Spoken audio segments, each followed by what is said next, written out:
Today I will talk about the most confusing factor of citizenship eligibility, that's physical presence. I will try to make it simpler and easier, guys. Also talk physical presence requirements for temporary residence status, refugee and prra applicant status, the time which you have spent in the prison, etc. This is Khalil. If you haven't subscribed this channel, please do subscribe it. Hit the bell icon button to get new videos on time. So the criteria to become a Canadian citizen, physically you must have to be present in Canada for 3 years out of last 5 years.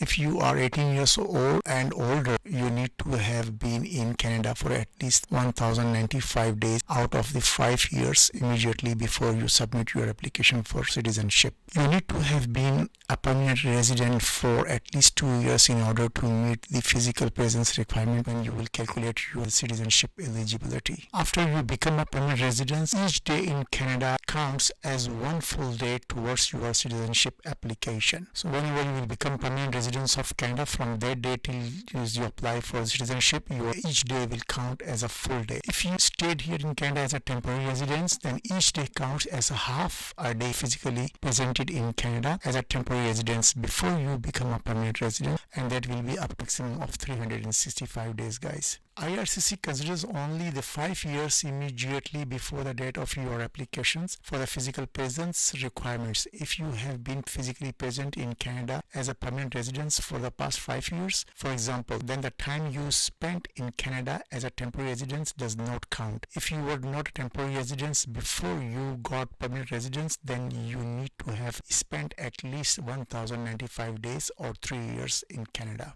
Physical presence requirements for refugee claimants and pre-removal risk assessment prra applicants. If you receive a work or study permit while you are a refugee claimant or prra was being assessed, these documents did not grant you temporary resident status, guys. Therefore, you cannot use this period of time in your physical presence calculation in Canada. If you are claiming time as a protected person, the only time allowed is the time from when you receive a positive decision on your claim or prra applications until the day before you became a permanent resident.